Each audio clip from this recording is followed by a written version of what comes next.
It was Miami's best chance of avoiding the play-in tournament, a game in Indiana that could decide their playoff fate. It started off as badly as could be with a Heat down 22 at one point, but the team refused to give in, crawling back in the second half and cutting the lead to 2 points behind Nikola Jovic and Tyler Hero, who was incredible in just his second game back from injury.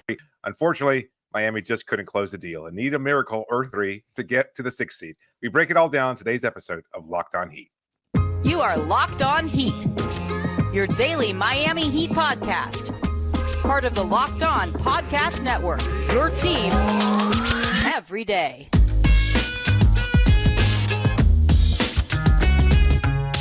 All right, welcome to Locked On Heat, your daily podcast on the Miami Heat. I'm Wes Goldberg, editor at allyoucanheat.com. Joining me as always, NBA media member David Ramil. However you're tuning in on YouTube, Odyssey, your favorite podcast app, thanks for making Locked On Heat your first listen every day. Today's episode is brought to you by Prize Picks, the easiest and most exciting way to play daily fantasy sports. Go to prizepicks.com/LockedOnNBA and use the code all lowercase LockedOnNBA for a first deposit match up to $100. Recording this on Sunday night after a brutal loss to the Indiana Pacers, David. The Heat missed their first 10 three-pointers in this game. They were down by as many as 22, and it looked all but over. But the Heat did what the Heat do. They made a late push to turn this into a one-possession game. Tyler Hero was huge in the fourth quarter, but the Heat were called for a lane violation on his final free throw, which took away any chance for a game-tying putback after an intentional miss, which was the plan. All in all, a brutal way to end the game, virtually ending Miami's chances of climbing out of the play-in tournament, although we will touch on that here in a second. We'll get to the playoff picture overall. But, David, what did you make of the end of this game? You know, I'm going to take a page out of Paige Bucher's book from earlier this weekend. It wasn't any one play that defined the game. And I think it was the right call. I think, you know, maybe the timing, it was so bang, bang. And so you could absolutely point to that and say that that was a defining point. You're talking about the lane violation? Yes. Yeah. But I don't think it shouldn't have hinged on that. And whether it did or not, like they had gotten some lucky breaks up to that point. Like they took 23 free throws in the second half as opposed to just 12 in the first. And I think a lot of that was, you know, maybe a generous whistle.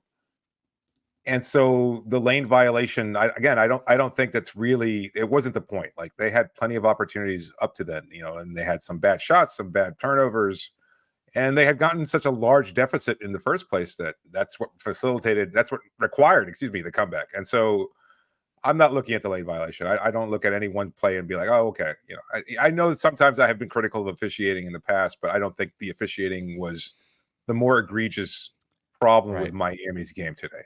I agree with you. They dug themselves into a hole early. The officiating, you're absolutely right. Whether or not it was a generous whistle or not, like the Pacers were in the bonus with 6.5 minutes, or the Heat were in the bonus with 6.5 minutes left in the fourth quarter, and Jimmy Butler was really aggressive. Like this is the Jimmy Butler that we've been asking for all season. Almost, it felt like it. Like I tweeted before the game that, you know, this was going to be a game where Jimmy Butler needed to have 30 for the Heat to win. Well, he finished with 27, and the Heat lost by 3. So, or they lost by 2. I'm sorry. So if he would have had 30, they would have won this game. Obviously, you know, that's not how things work. But point being, they needed that aggressive level of Jimmy Butler.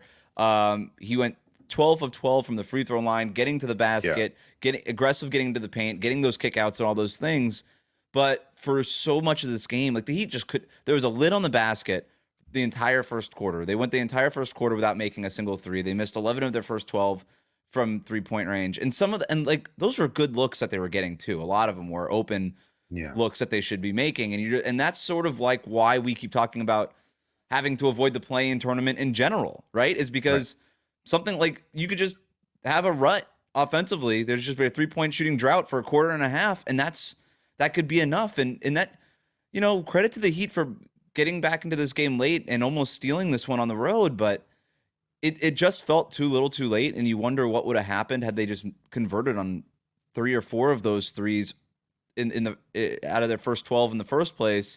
You know, you get to set your half-court defense. Maybe Indiana isn't able to get out on offense as much as that they were able to get on the break early in the game. If you're making some of those shots, and all these things kind of change, but it wasn't only too little too late in this game. It's been too little too late all season.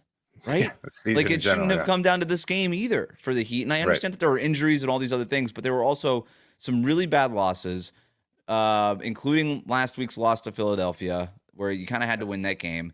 And there's a number of bad losses across the schedule, but yeah, this is a Heat team that was in the finals last year, and they shouldn't be in the play-in mix at all.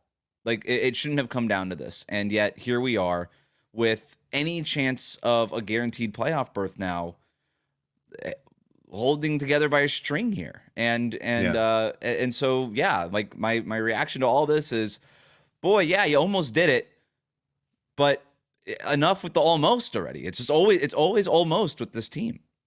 Yeah, the game feels like a microcosm of the season in that sense, right? It's always like you're this close to being a good team, or you're this close to being healthy, or you're this close to avoiding the play-in, and they've fallen short in all of those counts. And here they are, desperate and needing a miracle, and one that seems very unlikely. And we'll talk about that in the next segment, because they do need a lot to break right. They need to be able to win out completely, but that's, again, it should never have come to this point where they need to win the last 4 games. They need everybody that's above them in the standings to lose every one of their games. It doesn't work out that way.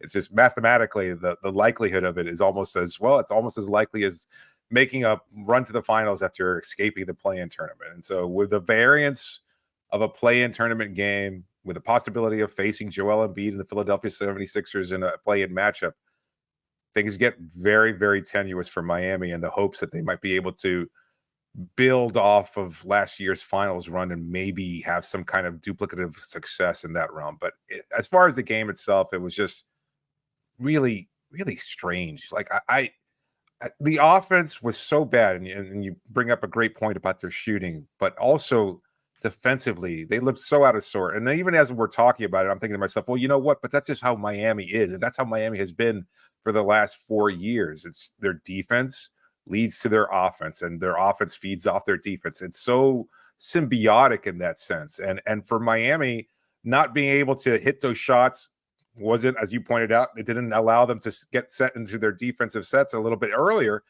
And conversely, even when they were in those sets, they just gave up these points. And it's so demoralizing to be down by such an early deficit. And then knowing that you have to put up every shot, and every shot is a must for you in order to be able to claw your way back. I give them credit, I guess, in that sense that, they were able to somehow show enough tenacity in the second half. Like, I mean, if you're going to look for positive in this game, and I guess that's kind of what we have to do as fans, a lot of our listeners are going to be looking for a positive, and it might be difficult to find one, but Nikola Jovic was really, really incredible. Like, he had some really gutsy shots, nice defensive possessions, made some really great plays. And that Tyler Hero, if he hadn't missed those 20 games, who knows where they'd be in the standings, because he has looked as good as ever, taking big shot after big shot. That handoff from Jimmy Butler in the final minute, falling away off the right leg, was unreal. Like, that's an unreal shot. And it's not the first time we've seen him make shots like that. His tough shot making is so impressive. And he had 14 points in the fourth quarter to almost single-handedly drag this team back into the game. And they went to him every play in the last 2 minutes. And rightfully Jimmy so. Butler anymore. Yeah, absolutely. Like, hey, we need threes, and we need tough ones, and we need them early in the shot clock. Let's go. You're absolutely right about Nikola Jovic. I think this was his best game in a Heat uniform, and it was the first time I've ever seen him as a full-blown difference maker. Like, where he's been like, oh, this is kind of fun for 5 to 7 minutes a half. Like, this is interesting. Like a novelty. And like, there was definitely a value add in terms of being able to take the rebound and rip it down the court and push the pace and stuff like that. But in terms of full-blown difference maker, he had a tough corner 3 in the fourth quarter that was drastically important to this team and the run that they made late to get it back into single digits. Like, this was the first time where I felt like Nikola Jovic was a guy who could make the difference in a playoff series. And I don't even like I mean that as a compliment. I do not mean that as like I was like, oh wow, he leveled up. Like, between Friday and Sunday, he leveled up. Like, this was a different level of Nikola Jovic. Maybe it's overstating something. And again, maybe coming off a loss like this, which was incredibly disappointing. And I won't take anything away from any fan that feels absolutely devastated by the loss. But I think he just really showed some incredible guts. Like, and maybe that's overly simplistic too, but he just the willingness to take those shots, to not back down, to say, you know what, I've got the ball in my hands. I'm going to make something happen. I'm going to knock down these shots. Yeah. Those were incredible. Like and to see a 20-year-old plays and in the closing lineup, and he was the guy that was inbounding the ball late. Like that was not an easy spot for him to be in. No. I mean, look, the last time we saw a young player have these kinds of moments was Tyler Hero, you know, and he earned a reputation as being a guy who you could go to in a clutch. And I remember early that rookie season, Eric Spoelstra saying all the time that, you know, we have a lot of guys in the locker room who embrace these moments, etc. Yeah. You might have to count Nico among those as a player who's just like, you know what, in the waning moments, I don't mind the challenge. This is what I was made for. This is what I'm here for. Well, what do the Heat do now? We take a look at what's at stake for the rest of the playoffs and the bigger picture in terms of playoff seeding. We do all that next here on Locked On Heat. Today's episode is brought to you by PrizePicks. What's PrizePicks? Well, it's America's #1 fantasy sports app with more than 3 million members. It's the easiest and most exciting way to get in on all the action while you watch your favorite sports and players. You just pick more or less than the stats on 2 or more players, and you just watch the winnings roll in. It's that easy. PrizePicks entries are really simple to make. You can make your picks and submit an entry in less than 60 seconds. They've got quick withdrawals, easy gameplay, and an enormous selection of players and stat types. That's what makes PrizePicks the #1 fantasy sports app. Again, if you download the app today, use the code LOCKEDONNBA, and you get a first deposit match of up to $100. That's great. That's incredible. Download the app today. Use the code LOCKEDONNBA, get a first deposit match of up to $100, but only if you use the code LOCKEDONNBA. It's PrizePicks. Pick more, pick less. It's that easy. Thanks for making Locked On Heat your first listen every day. Make sure you're subscribed on YouTube and on your favorite podcast app. Are you watching Fox Sports or ESPN on your TV all day? Have to turn down the volume with all that shouting. Make the switch to Locked On Sports Today, a free 24/7 sports streaming channel programmed for you every day to bring you the biggest stories without all that screaming. Locked On Sports Today brings you can't-miss analysis, opinions, and news, streaming 24/7 on YouTube or the free Amazon Fire TV channels app. It's part of the Locked On Podcast Network, your team every day. Before we get to whether or not the 6th seed is still a possibility, David, we had our watch party on Friday at the Taurus in Coconut Grove for a Heat win. The Heat beat the Rockets that night to make this the game that it was. But David, I think I speak for both of us when I say absolutely overwhelmed by the response that we got from the people who showed up at the Taurus.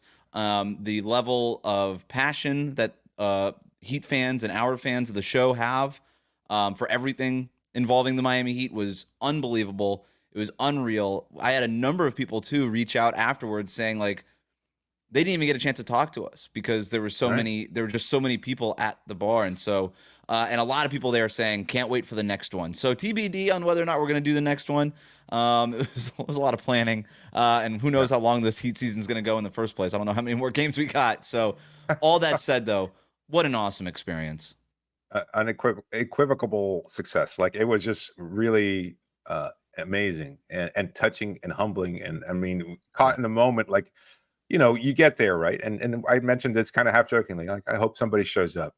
And they did, and they kept coming, and they kept coming. And to your point, like there were people who like were almost like afraid of talking to us, you know, and didn't come up to us, and they were there nonetheless for the Heat game and to talk to us and to be part of this community that we've been building over the last few years. And it was just, I mean, you and I we had several moments throughout the night where we're just like, we're in shock. Like we couldn't believe how many people showed up and how important this show has become to so many people. The refrain from so many, this is how I start my day. I love listening to you guys. Yeah. You get me started every morning.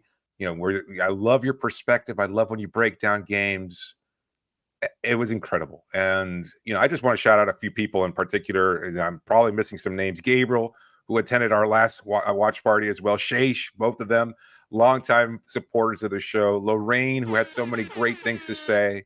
Art, Rudy, Danny, Izzy, Ron, like all these people who showed up. Like there were so many. I know I'm missing a bunch of people that I got a chance to talk to, but we love you people. Like we love all of you for coming out and supporting us and for being a part of this incredible community again that we've built. And I know it's all about love for the Miami Heat, but the fact that you wanted to be there with us on a Friday night, you could have watched the game anywhere. You watched it with us, and that means so incredible. It means so much to us. And I hope we get a chance to do it again sometime soon, because if we could just continue to build on this and make this a regular part of just continuing to add to everybody's day. This is right. We started off the show just because we love talking about Miami Heat basketball, and here we are building something special. It was great to see. Well said. Let's just keep doing it. Let's keep doing it, man. Yes. Like this is awesome. So that said, let's jump into some more of the Heat basketball talk here. Can the Heat climb out of the play-in tournament and get the 6th seed? Technically, David, yes. Technically. Here's what it would require. So the Heat right now, they're 43-35. They lost the tiebreaker to the Pacers, who are 45-34.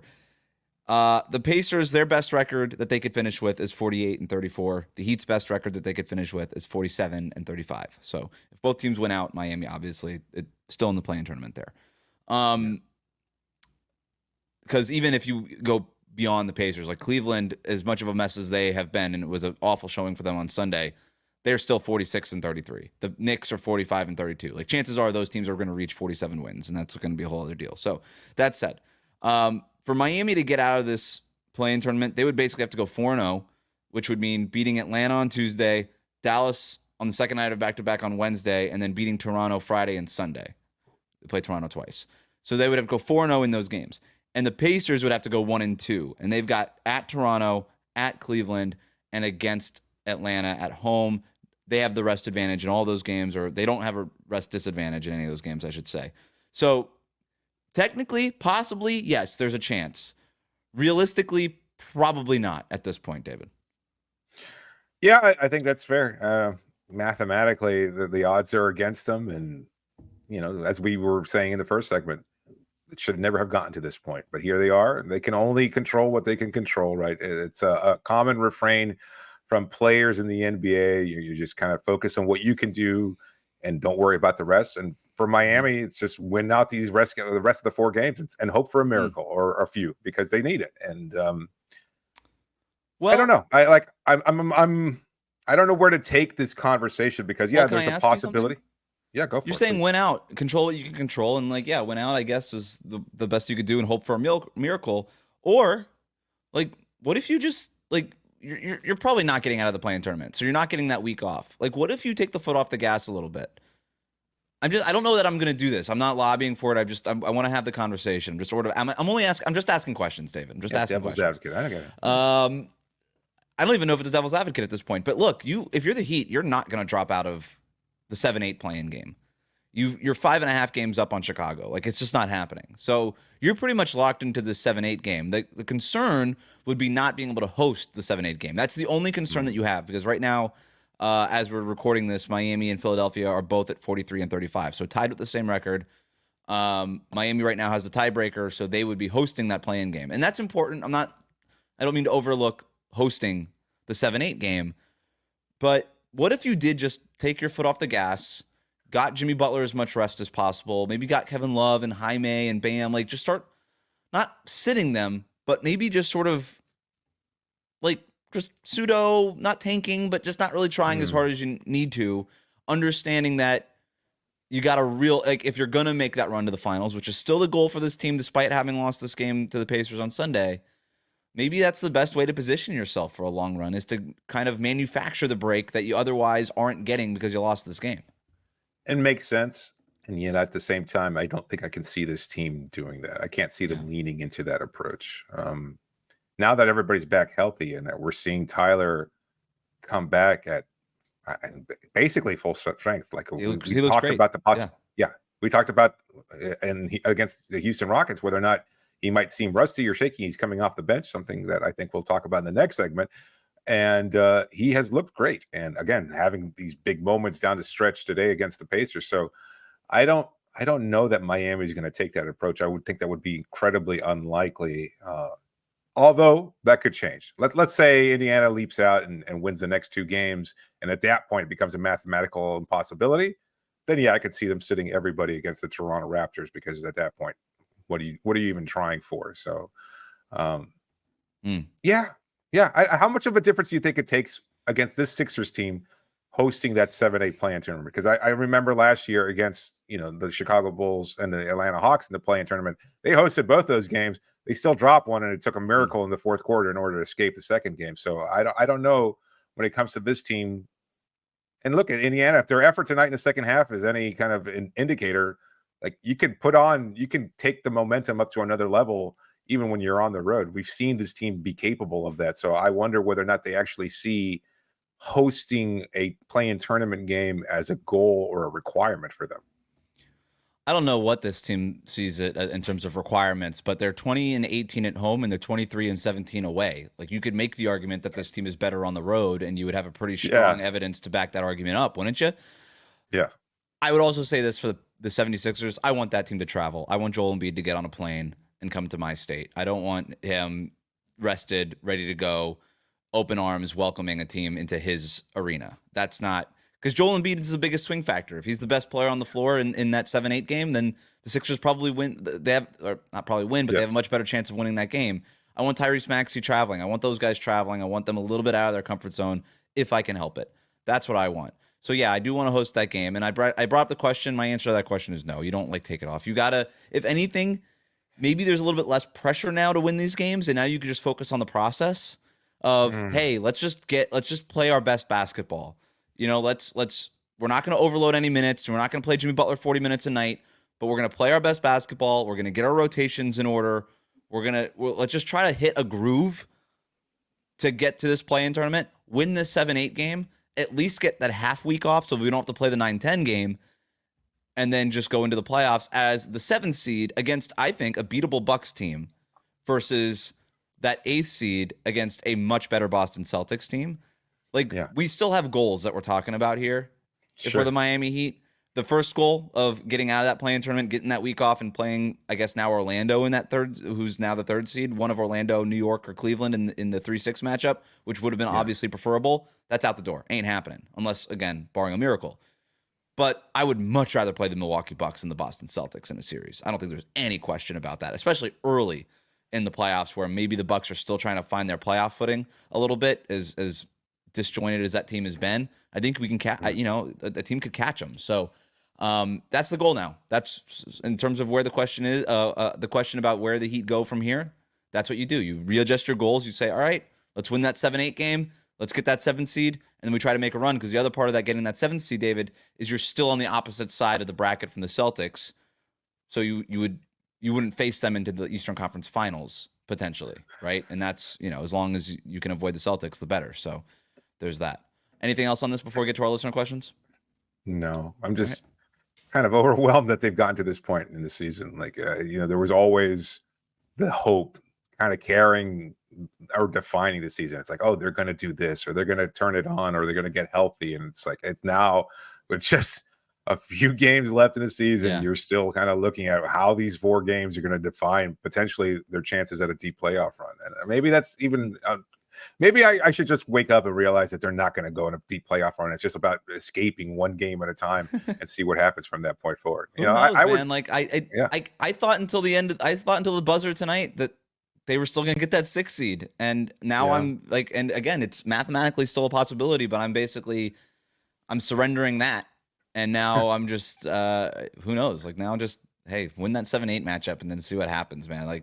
I just don't want Boston in the first round. And I know that a lot of Heat fans think that the Heat live rent-free in the Celtics' heads, and that's fine. We could keep saying that, but still, give me the Bucks over the Boston Celtics. I don't think that that's a controversial take at all. Some listener questions coming up next here on Locked On Heat. Today's episode is brought to you by LinkedIn. When you're hiring for your small business, you want to find quality professionals that are right for the role. And that's why you've got to check out LinkedIn Jobs. LinkedIn Jobs has the tools to help find the right professionals for your team faster and for free. I've been there where you have to try and find somebody to fill a position at your company. You're taking in all these resumes. You got to sort through them. You're not sure whether or not to bring them in. You're having to gauge their qualifications. Forget about all that. That's what makes LinkedIn so special. It's not just another job board. They've got a vast network of more than 1 billion professionals, which makes it the best place to hire. It gives you access to professionals you can't find anywhere else. And LinkedIn does all that while making the process easy and intuitive. Hiring is so easy when you have so many quality candidates. So easy, in fact, that 86% of small businesses get a qualified candidate within 24 hours. They know that small businesses are wearing so many hats and they might not have the time or the resources to hire. And that's why 2.5 million small businesses use LinkedIn for hiring. So post your job for free at linkedin.com/LockedOnNBA. Post your job for free. That's linkedin.com/LockedOnNBA to post your job. Terms and conditions do apply. Thanks for making Locked On Heat your first listen every day. Make sure you're subscribed on YouTube and on your favorite podcast app. The road to 13,000 subscribers still alive and well. Let's get to that 13K. Hit that subscribe button if you're watching us on YouTube and you're not subscribed already. Let's get to some more listener questions. Thanks to everybody who sent them in using that hashtag AskLOHeat. You can email us, lockedonheat@gmail.com. Find us on Instagram at LockedOnHeat. This one comes from Sancocho, who writes in, why take Terry Rozier out in the fourth quarter? I thought about this while I was watching the fourth, especially when the Heat needed a bucket. Ultimately, I'm coming down to he was downgraded to questionable on Sunday afternoon with some neck soreness that was not disclosed earlier and obviously was something new. He ended up playing in the game, but I would imagine that's probably the reason why he wasn't in this game late is just, hey, we got some other guys that are making shots. We don't necessarily need Terry Rozier in the game. Let's just make sure he's right because he was questionable before the game. 2 of 7 also when his minutes are available. So, I mean, it wasn't like he was providing a huge spark while he was available. So at that point, unless it's absolutely necessary, and it wasn't like they made that run without Terry Rozier. So that I don't think that's the question. It was, perhaps you could have said, why was Terry in to begin with? Like, why was he playing that much early on, especially when he was as ineffective as he was, especially now that you have Tyler back and playing at such a high level. So I think that's the bigger question. We're talking about why was Terry out, and I know he's had some great clutch moments, but I think he struggled early on. Duncan struggled early on. You're probably looking for somebody else to provide a spark, and that might have been a difference maker so that you're not down 22 and you don't have to have this incredible second half comeback just to make it a close game. I'm not against the fact that Rozier was in the game because you need a ball handler in there, and it's not just Tyler Hero. Duncan was 0 for 4 from 3-point range, so it wasn't a good night for him. He's still sort of in that shooting rut. Not sounding the alarms on that. It's just poor timing, no doubt about it. But I don't think that this is the end of Duncan Robinson either. He'll bounce back. And then Terry Rozier, he made some tough shots in this game. He missed more than he took or made. I'm sorry. You just needed somebody to step up at some point, and I don't really blame Spo for keeping Rozier in there in a game that was essentially a must-win, just trying to keep your best players out there. And then in the fourth quarter, he just ran with the lineup that made the push. Jordan writes in, is this our potential? ? We all expect the Heat to take it to another level at some point, but is this it? Can we actually compete with Boston, Milwaukee if this is us at our best? I'm slowly dying inside. I understand that perspective. I don't even know how to answer that because you would have answered in the affirmative last year, right before they go on that deep playoff run, and then they wind up beating the Bucks and the Celtics. So I don't know how to move forward with my estimation of this team. I still maintain that I think they're a better team than they were last year. And despite all that, here they are, history repeating itself, and they're in a very similar spot to where they were last year. So they need to show something. And I know there's questions about Jimmy, although maybe he kind of answered them to some degree today. At least we saw that more aggressive version of Jimmy. I saw some complaining about Butler's performance in the first half, but I think he looked pretty aggressive in terms of like attacking the rim and doing what he could. It was just more been about not hitting shots from the perimeter and not getting to the free throw line and then playing poorly on defense. That was where the bigger issues. My issue wasn't with Jimmy Butler today. I know we've been, even against the Philadelphia 76ers, like Jimmy was the problem then. And I think we could point to that and we could all agree that was the case. That wasn't the case tonight. And I don't think there was any problem with Jimmy's overall performance. Yeah. Against the Sixers, the role players did enough to win and Jimmy didn't. And in this game, Jimmy did enough to win and the role players didn't. And and that was it, right? Like the guys that were making shots, they just weren't making shots, and part of the Jimmy Butler game is surrounding him with shooters, but it only helps so much when those shooters aren't making the shots that they're shooting. And that shout out to Caleb Martin. He had a big game. Like we haven't seen this kind of game. Yeah, I think that bodes well. Again, if you're looking for another positive factor, it's that maybe he's turning the corner as he's nearing the playoffs.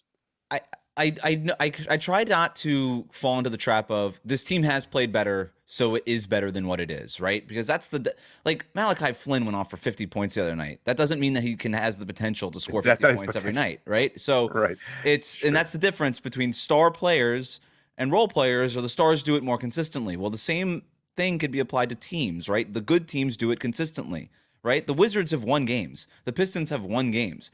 Nobody thinks that those are good teams that are just like not reaching their potential. We all agree that those teams stink. But over the course of an 82 game season, stuff's going to happen. And so I get confused by when this team is firing on all cylinders, is that this team's potential, or is that just a lucky night, right? Is that just a fluky kind of night in the course of an 82 game regular season? Sure. It's hard to know. And what the thing I do know about this team is for 2 years in a row in the regular season, it's been slightly above average. That is a pretty large sample size now. And I think that's probably where this team is. And yet, what happens in the playoffs, I don't think could be considered a fluke either.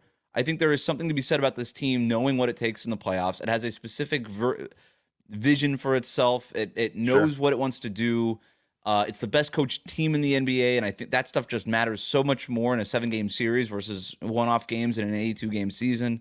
So I think there's certain like their isolation stuff between Jimmy, his ability to take it up a notch, Bam Adebayo, even with some of the ISO stuff that he's incorporated over the last year and a half, like that stuff matters in the playoffs a little bit more than it matters in the regular season. So I don't know. Is this the potential? I don't know. I have no idea, and I don't feel like I need to answer the question if I don't know. So that's what I'm going to do.